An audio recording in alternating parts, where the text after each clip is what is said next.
हम पढ़ेंगे hard and soft water के बारे में। ठीक है, जैसे हम पानी देखते हैं या वाटर देखते हैं, वो भी सभी वाटर एक जैसे नहीं रहते। तुम देखे हो टेस्ट में भी अलग अलग रहता है कि नहीं? अलग अलग जगह का वाटर अलग अलग टेस्ट में रहता है कि नहीं?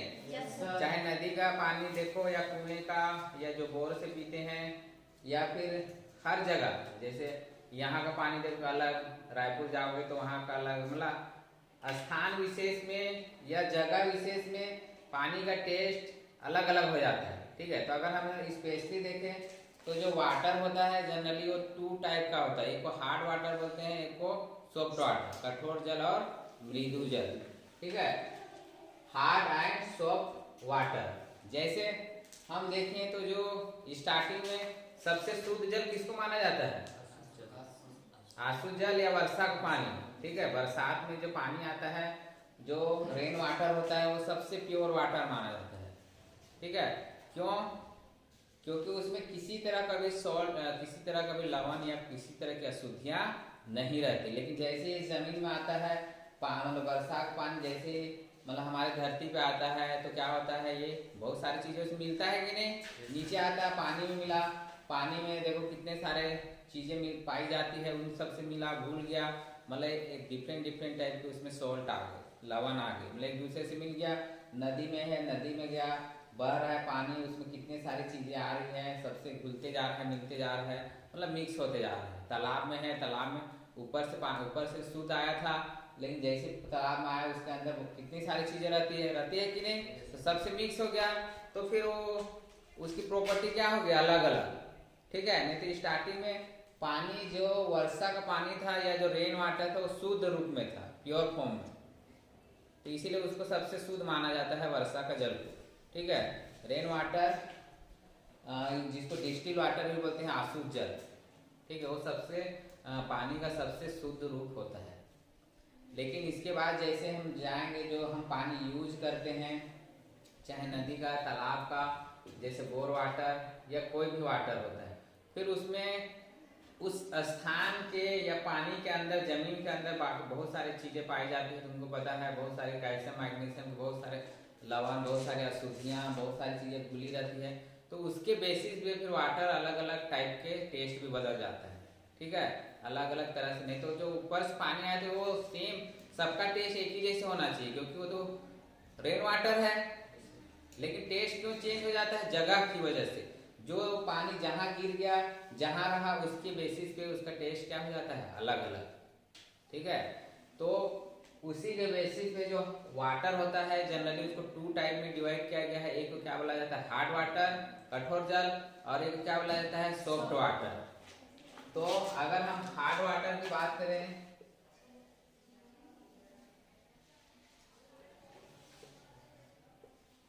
और एक सॉफ्ट वाटर, तो अगर हार्ड वाटर या कठोर जल की बात करें तो मतलब जिसमें क्या हो, बहुत सारे लवण घुले हो, सॉल्ट घुले हो।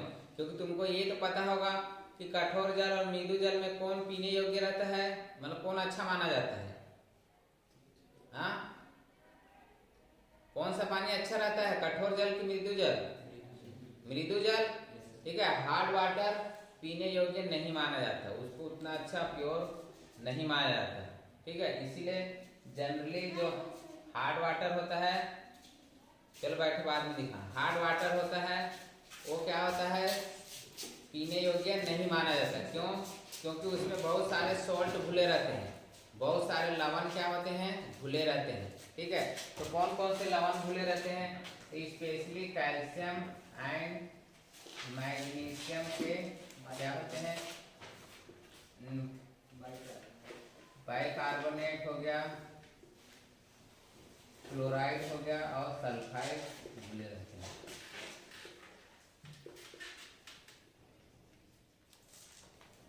ठीक है, इनकी प्रेजेंस की वजह से जनरली कोई भी वाटर क्या हो जाता है? हार्ड वाटर बन जाता है।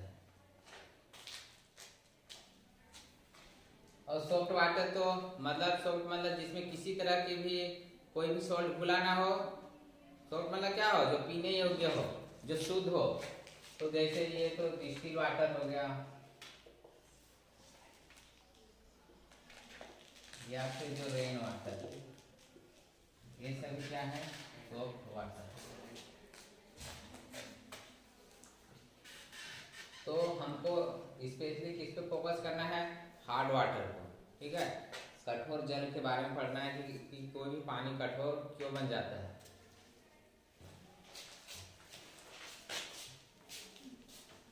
हार्ड वाटर, अभी बैठो बाद में दिखाना। हार्ड वाटर जनरली अगर हम हार्डनेस की बात करें या जल की कठोरता की बात करें तो ये दो टाइप के होता है। एक क्या हो जाता है, परमानेंट हार्डनेस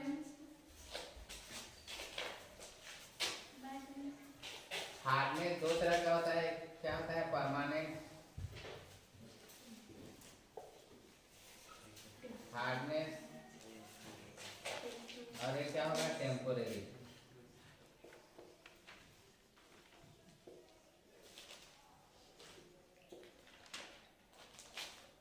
ठीक है, टेम्पोरेरी हार्डनेस। तो परमानेंट मतलब जो स्थायी है, ठीक है, और टेम्पोरेरी मतलब क्या होता है, जो कम समय के लिए रहता है, जो अस्थायी है, उसको क्या बोला जाता है, टेम्पोरेरी। तो दोनों अलग अलग सॉल्ट या अलग अलग कंपाउंड की प्रेजेंस में टेम्पोरेरी या हार्ड बनता है। जैसे हम अगर परमानेंट हार्डनेस की बात करें, ठीक है, तो ये क्या होता है, कैल्शियम और कैल्शियम सल्फेट हो गया, कैल्शियम क्लोराइड हो गया, मैग्नीशियम सल्फेट, मैग्नीशियम क्लोराइड, इनकी प्रेजेंस में परमानेंट हार्डनेस होता है। और टेम्पोरेरी हार्डनेस की बात करें तो ये बाइकार्बोनेट की उपस्थिति में होता है, जैसे कैल्शियम बाइकार्बोनेट, मैग्नीशियम बाइकार्बोनेट। ठीक है, तो याद रखना टेम्पोरेरी हार्डनेस बाइकार्बोनेट की प्रेजेंस में होता है, जबकि परमानेंट हार्डनेस सल्फेट या क्लोराइड की प्रेजेंस में होता है।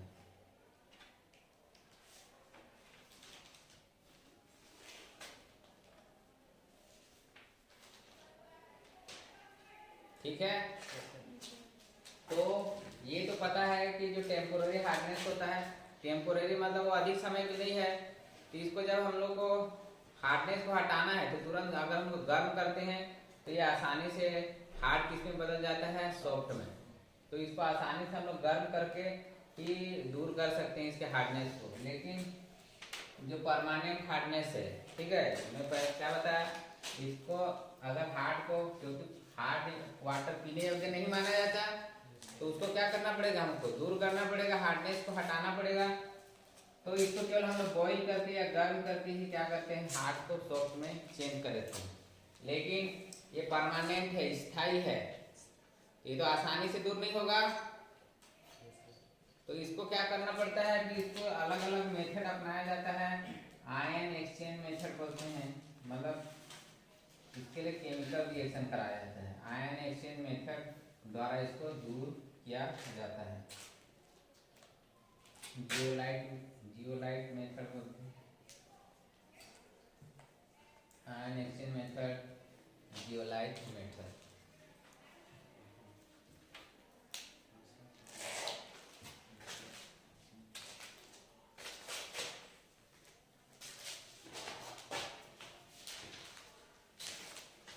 इतना क्लियर है? अब इसके बाद जैसे हम पढ़ते हैं, जैसे तुम 10वीं कक्षा में पढ़ के आए होंगे कि जो हार्ड वाटर होता है पानी के साथ आसानी से झाग नहीं देता। जैसे तुम कहीं बहुत जगह पानी यूज किए होगे, देखना कई जगह जैसे साबुन लगाने से तुरंत झाग आने लगता है, लेकिन कई जगह पानी आसानी से झाग नहीं आता। तो किसकी वजह से होता है, हार्डनेस ऑफ वाटर। ठीक है, अगर कहीं का पानी हार्ड है जिसमें अगर बहुत सारे सॉल्ट खुले हैं तो आसानी से झाग नहीं देता। लेकिन अगर कहीं का वाटर बहुत सॉफ्ट है, ठीक है, कभी तुम ट्राई करके देखना, जो बारिश का पानी गिरता है उसमें अगर तुम साबुन डाल के देखना, वो बहुत जल्दी झाग देता है, क्योंकि वो पूरा प्योर है। ठीक है, इसमें किसी भी तरह का सॉल्ट या लवण घुला नहीं रहता है। लेकिन अगर कहीं का पानी हार्ड है, मतलब वो कठोर जल है, तो पानी के साथ आसानी से झाग नहीं देता है। ठीक है, तो उसका कारण क्या है, क्यों आसानी से झाग नहीं देता है? जो कठोर जल है वो पानी के साथ आसानी से झाग क्यों नहीं देता है, उसका कारण क्या है। ठीक है, तो उसका कारण जानने की कोशिश करेंगे हम लोग। तो क्या होता है, जैसे अगर हम साबुन की बात करें, साबुन या डिटर्जेंट हम जो घरों में यूज करते हैं, ठीक है, तो क्या होता है, उसका फॉर्मूला क्या होता है, जैसे C15H31 CONA C17H33 CONA और C17H35 CONA। तो इसको बोला जाता है सोडियम परमेटेट, ये हो गया सोडियम ओलिएट,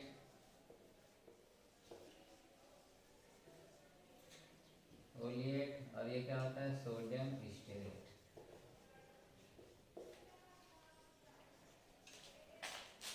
ठीक है, सोडियम परमेटेट, सोडियम स्टेरेट या सोडियम ओलिएट। तो ये साबुन है, इसको जनरली डिटर्जेंट के रूप में यूज करते हैं। तो देखो हम जो घर में यूज करते हैं साबुन या डिटर्जेंट, उसका फार्मूला ये होता है। तो कोई पूछे तो तुमको पता रहना चाहिए, नहीं तुम में और जो नहीं पढ़ने वाले में क्या एक के बराबर हो गए, हुए कि नहीं।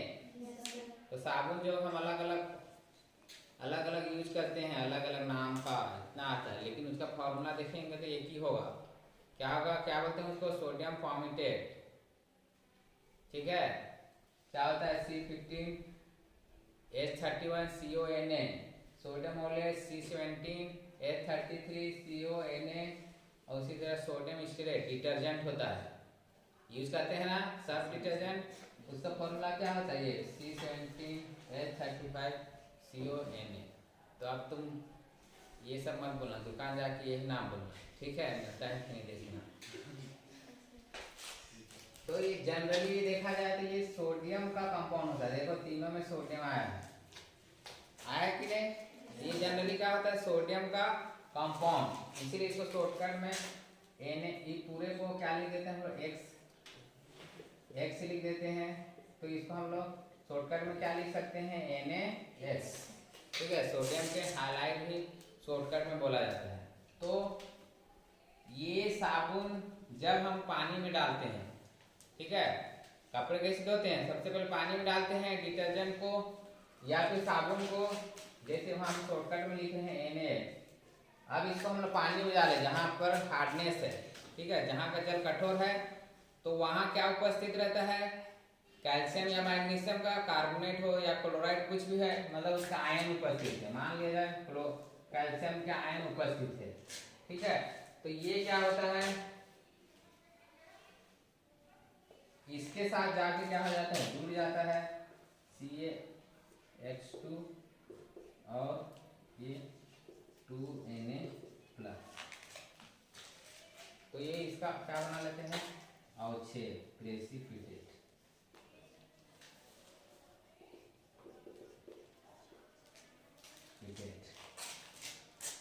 ठीक है, मतलब क्या बोल रहा हूँ, जैसे ये साबुन है, ठीक है, ये साबुन है। अब ये जहाँ पानी डाल रहे हैं, जहाँ का हार्ड वाटर है, मान लो वहाँ कैल्शियम उपस्थित है, तो ये क्या करता है, सबसे पहले वहाँ जो हार्ड वाटर है उसमें जो कैल्शियम उपस्थित है, सबसे पहले वो उसके साथ रिएक्शन कर लेता है। देखो ये इसके साथ रिएक्शन किया और ये इसी के साथ जुड़ गया, जुड़ा कि नहीं, और सोडियम अलग हो गया, इसका सोडियम बाहर निकल के अलग हो गया, और ये जो हार्ड वाटर था, हार्ड वाटर में जो लवण था उसके साथ जाके क्या हो गया, जुड़ गया और अवक्षेप बना लिया। अवक्षेप मतलब क्या समझते हो, जो जम जाता है, अवक्षेप मतलब जो नीचे बैठ जाता है, प्रेसिपिटेट। ठीक है, तो ये पहला अवक्षेप बना लिया। अब अवक्षेप बना लिया तो अवक्षेप बनाने में टाइम लगेगा, लगेगा कि नहीं। हाँ, उसके बाद जो बचेगा वो फिर धीरे से क्या करेगा, वो झाग देगा। तो उसका आधा से अधिक समय किसमें बनाने में खत्म हो रहा है, अवक्षेप बनाने में। लेकिन मान लो अगर ये उपस्थित नहीं रहता, ठीक है, ये उपस्थित नहीं रहता तो सीधे सीधे साबुन का करता भाग देता, ये बनाना ही नहीं पड़ता इसको, क्योंकि ये मजबूरी में इसको साबुन को इसके साथ रिएक्शन करना पड़ रहा है। ठीक है, लेकिन अगर ये नहीं रहता तो सीधे सीधे वो तुम्हारे शरीर के साथ या कपड़े के साथ सीधे सीधे रिएक्शन करता, तो क्या करता, झाग देता। लेकिन वो तुम्हारा जैसे हम कपड़े धो रहे हैं मान लिया जाए, ठीक है, तो ये जो साबुन है कपड़े के साथ स्टार्टिंग में रिएक्शन नहीं कर रहा है, पानी के साथ रिएक्शन कर रहा है, जिसमें क्या है हार्ड वाटर का जो लवण है उसके साथ रिएक्शन कर रहा है। तो पहले वो अवक्षेप बना रहा है उसके साथ रिएक्शन करने के बाद, और जब अवक्षेप बन जाएगा उसके बाद जो साबुन बच रहा है वो किसके साथ रिएक्शन करेगा, कपड़े के साथ। तो टाइम लगेगा, लगेगा कि नहीं? इसे तो बोलते हैं जो कठोर जल होता है वो आसानी से झाग नहीं देता है, वो टाइम लगाता है झागने में। अब मान लिया जाए ये साबुन था, अब मान लिया ये मृदु जल था, मृदु जल रहता तो ये उपस्थित नहीं रहता, तो क्या करता, सीधे के सीधे वो कपड़े के साथ रिएक्शन करता तो तुरंत झाग देता कि नहीं, क्योंकि रिएक्शन वो सीधा कर रहा है।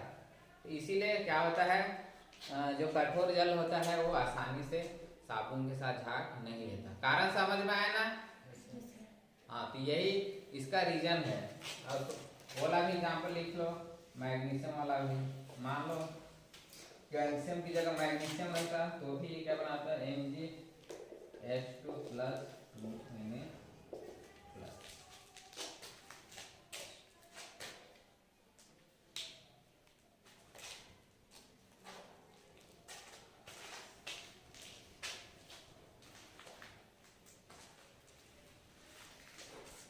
ठीक है, अब हम देखेंगे कि इनके हार्डनेस को कैसे दूर किया जाता है। Removal of hardness of water. ठीक है, जल की कठोरता को कैसे दूर किया जाएगा, तो मैं पहले बताया जो टेम्पोररी रहता है तो कैसे दूर करते हैं, गर्म करके, और जो परमानेंट रहता है उसके लिए केमिकल मेथड यूज करते हैं, जैसे ion exchange method, zeolite method. ठीक है, तो उसी को देखेंगे हम लोग। तो सबसे पहले देखें हम लोग टेम्पोरेरी वाले को। टेम्पोरेरी वाले को कैसे गर्म करते हैं, तो कैसे इसका हार्डनेस दूर होता है। ठीक है, तो जैसे मैं बताया ये टेम्पोरेरी हार्डनेस किसकी वजह से होता है, कैल्शियम और मैग्नीशियम के बाइकार्बोनेट की वजह से। ठीक है, तो जैसे मैग्नीशियम का बाइकार्बोनेट है, अब इसको हम लोग गर्म कर रहे हैं, ठीक है, उबाल रहे हैं, गर्म कर रहे हैं, तो ये क्या बना लेता है, मैग्नीशियम हाइड्रोक्साइड OH2 और CO2। ठीक है, मैग्नीशियम हाइड्रोक्साइड बना लेगा, CO2 और H2O।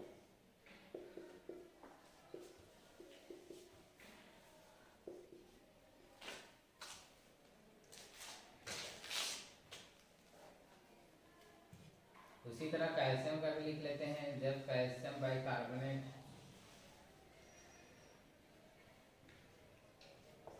को जब इसी तरह गर्म करेंगे तो ये कैल्शियम कार्बोनेट बनाता है। ठीक है, ये कार्बोनेट बनाता है, वो हाइड्रोक्साइड बनाता है, लेकिन ये कार्बोनेट बनाएगा CO2 प्लस H2।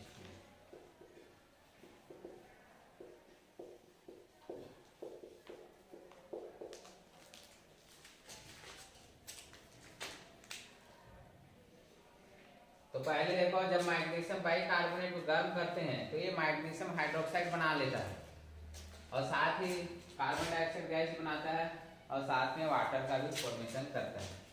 और जब कैल्शियम बाइकार्बोनेट को गर्म करते हैं तो ये कैल्शियम कार्बोनेट बनाता है, ठीक है, और ये भी CO2 बनाता है, और साथ में वाटर का निर्माण भी करता है। तो इससे कैसे हार्डनेस दूर होता है, क्योंकि ये मैग्नीशियम हाइड्रोक्साइड बनाता है, ये क्या बन जाता है, अवक्षेप। ठीक है, अवक्षेप के रूप में नीचे क्या हो जाता है, बैठ जाता है, तो तुम छान के क्या कर सकते हो, अलग कर सकते हो कि नहीं। पानी को भाई तुमको अगर शुद्ध निकालना है तो क्या करते हैं, नीचे जो बैठ जाता है, देखना अशुद्धियां नीचे बैठ जाती है, मतलब क्या होगी, अवक्षेप के रूप में नीचे, फिर तुम छान के क्या कर लोगे, अलग कर लोगे, और जो भी गंदगी रहेगी वो क्या होगी, बाहर हो जाएगी। तो जब कैल्शियम बाइकार्बोनेट को गर्म करते हैं तो ये कैल्शियम कार्बोनेट बनाता है, और कैल्शियम कार्बोनेट क्या रहता है, इसका अवक्षेप, वो नीचे बैठ जाता है गर्म करने से। मतलब ये कैल्शियम, ये मैग्नीशियम, यही तो अशुद्धियां थी। हार्ड वाटर किसकी वजह से बना था, मैग्नीशियम और कैल्शियम की वजह से। और देखो ये अवक्षेप के रूप में नीचे बैठ गया, ये भी कैल्शियम यहाँ OH के रूप में नीचे बढ़ गया, तो बाकी ये जो शुद्ध वाटर था क्या हो गया, बच गया, मतलब वो क्या बन गया, मृदु जल बन गया, सॉफ्ट वाटर बन गया। तो समझ में आया ना कैसे उबालने से या गर्म करने से कोई भी कठोर जल मृदु जल के रूप में चेंज हो जाता है। अब देखते हैं, ये तो टेम्पोररी का बात था। अब देखते हैं परमानेंट हार्डनेस को कैसे दूर किया जाता है।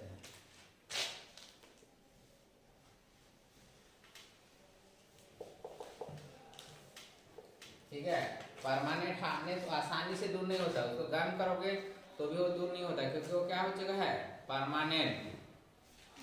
ठीक है, स्थायी है, वो आसानी से दूर नहीं होता। तो उसके लिए फिर अलग अलग मेथड यूज किया जाता है। उसके लिए केमिकली यूज किया जाता है, अलग अलग केमिकल भी यूज किया जाता है, बाहर से मिलाया जाता है।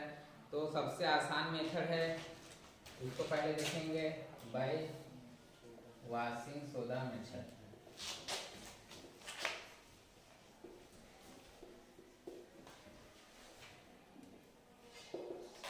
ठीक है, वॉशिंग सोडा मेथड मतलब सबसे पहले इसको, वॉशिंग सोडा मतलब क्या होता है, सोडियम, क्या होता है फॉर्मूला, सोडियम कार्बोनेट। ठीक है, सबसे पहले इसको सोडियम कार्बोनेट के साथ क्या किया जाता है, रिएक्शन कराया जाता है। जैसे मान लिया जाए कैल्शियम क्लोराइड है, परमानेंट हार्डनेस, अब इसमें हम लोग सोडियम कार्बोनेट जब वॉशिंग सोडा इसके साथ मिला देते हैं, तो ये कैल्शियम और ये कार्बोनेट, ठीक है, दोनों रिएक्शन करके क्या बनाएंगे, कैल्शियम कार्बोनेट CaCO3 बना लेंगे, और ये 2 सोडियम और 2 क्लोराइड क्या बना लेंगे, 2NaCl। तो ये कैल्शियम कार्बोनेट अभी बताया था क्या था, ये अवक्षेप को ऐसे दिखाते हैं, एरो चिन्ह नीचे रहता है, तो ये अवक्षेप के रूप में नीचे बैठ जाएगा, तो ये क्या हो जाएगा, अलग हो जाएगा। उसी तरह अगला मैग्नीशियम सल्फेट मान लो रहता है, तो इसको फिर से सोडियम कार्बोनेट के साथ रिएक्शन कराते हैं, तो ये भी वो इसी तरह मैग्नीशियम कार्बोनेट बना लेगा, और सोडियम सल्फेट, ये भी एक तरह का क्या बनाएगा, अवक्षेप। फिर इसको फिर से क्या करेंगे हम लोग, छान के फिल्टर करके क्या कर लेंगे, अलग कर लेंगे। ये तो सबसे आसान मेथड था, वॉशिंग सोडा मेथड। इसके बाद सेकेंड मेथड देखेंगे, जो ज़्यादा एग्जाम में पूछा जाता है, ion exchange method. Ion exchange method मतलब आयन एक्सचेंज नाम ही से क्लियर है, एक्सचेंज मतलब अदला बदली, इसकी अदला बदली होती है आयन की। ठीक है, तो आयन की अदला बदली होती है, तो इसके लिए एक तरह का मैं बताया, बाहर से कोई केमिकल मिलाया जाता है, तो इसमें जो केमिकल मिलाया जाता है उसको क्या बोला जाता है, जियोलाइट।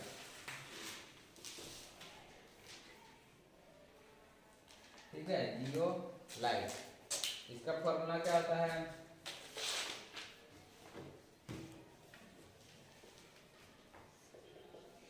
OHX2। जियोलाइट को बस स्पेशली देखे, ये इसका फॉर्मूला होता है। एक तरह का क्या होता है, कंपाउंड होता है, किसका किसका, एल्यूमिनियम और सिलिकॉन, ऑक्सीजन और पानी के साथ जोड़ के बना होता है। ठीक है, एल्यूमिनियम और सिलिकॉन, तो ये क्या होता है, जियोलाइट। इसको जेड से दिखाते हैं, जेड। अब मान इसी के साथ जब सोडियम जुड़ जाता है, इस सामने Na2Al2Si2OH तो इसको क्या बोलते हैं, फिर सोडियम जुड़ जाएगा तो क्या बोलेंगे, Na2Z, क्या बोलेंगे इसको, सोडियम जियोलाइट। इसका क्या नाम हो जाएगा, सोडियम जियोलाइट। ठीक है, सोडियम जियोलाइट।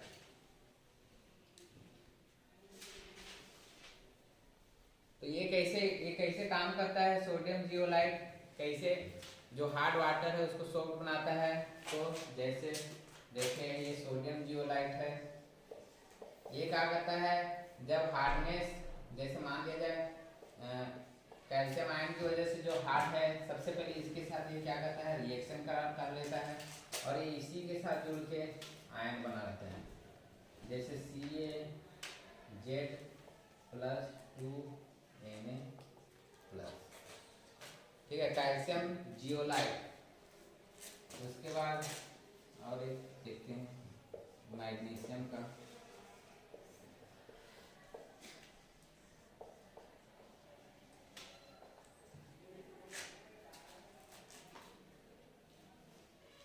ठीक है, देखो क्या होता है, आयन का एक्सचेंज हो जाता है, अदला बदली किस तरह से, देखो पहले समझो, जब ये पानी है, ठीक है, पानी में जब हम जियोलाइट मिलाते हैं, जैसे स्पेशली सोडियम जियोलाइट मिलाया जाता है, जेड की जगह देखो इतना बड़ा फॉर्मूला है, मैं शॉर्टकट में लिखा हूँ, ठीक है। तो जैसे इसके साथ रिएक्शन कराया जाता है तब ये आयन की अदला बदली कर लेते हैं। ये क्या करता है, ये जो इसका जो जेड है ये क्या करता है, इसके कैल्शियम के साथ जुड़ गया, जुड़ा कि नहीं, और कैल्शियम जियोलाइट बना लिया, और इसका जो सोडियम था वो क्या हो गया, बाहर निकल गया, ठीक है, बाहर निकल गया।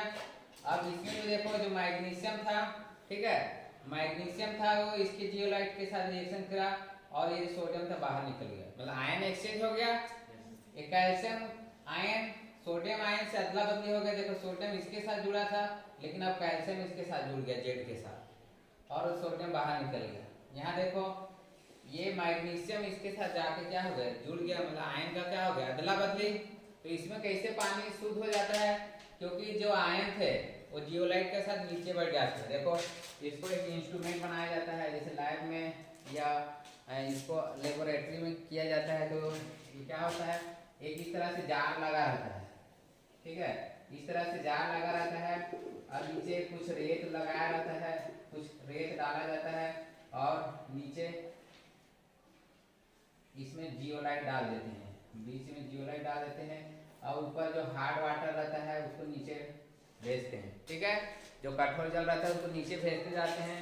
अब कठोर जल जैसे जैसे नीचे जाते जाता है ये जियोलाइट के साथ, इसके साथ रिएक्शन करेगा सोडियम जियोलाइट के साथ और ये बनाएगा, ठीक है, ये बनाएगा और ये नीचे बैठ जाएगा, अवक्षेप के रूप में कहाँ जाएगा, नीचे, बालू के साथ कहाँ जाएगा, नीचे। और जो जो जो सॉफ्ट हो जाएगा या जो हार्ड, जो जिसमें आयन नहीं रहेगा जिस वाटर में, वो कहाँ चल जाता है, ऊपर, कहाँ चल जाता है, ऊपर, और ऊपर एक नली रहता है, जगह रहता है, उसको बाहर निकाल लेते हैं, ठीक है। और जितना भी अवक्षेप रहेगा जो जियोलाइट बना लेगा वो कहाँ आ जाएगा, नीचे। तो जो शुद्ध वाटर था ऊपर चले गया और जो अशुद्ध वाटर था, मतलब जो सॉफ्ट वाटर था ऊपर चले गया और जो हार्ड वाटर था कहाँ आ गया, नीचे। क्या बना के, जियोलाइट बना के, ठीक है, इधर जियोलाइट बना के नीचे आ जाता है। इसको एक दूसरा नाम भी बोलते हैं, याद रखना, उसे क्या बोलते हैं, परम्यूटेट, परम्यूटेट। जियोलाइट को क्या नाम बोलते हैं, परम्यूटेट, ठीक है, इसको परम्यूटेट भी बोला जाता है।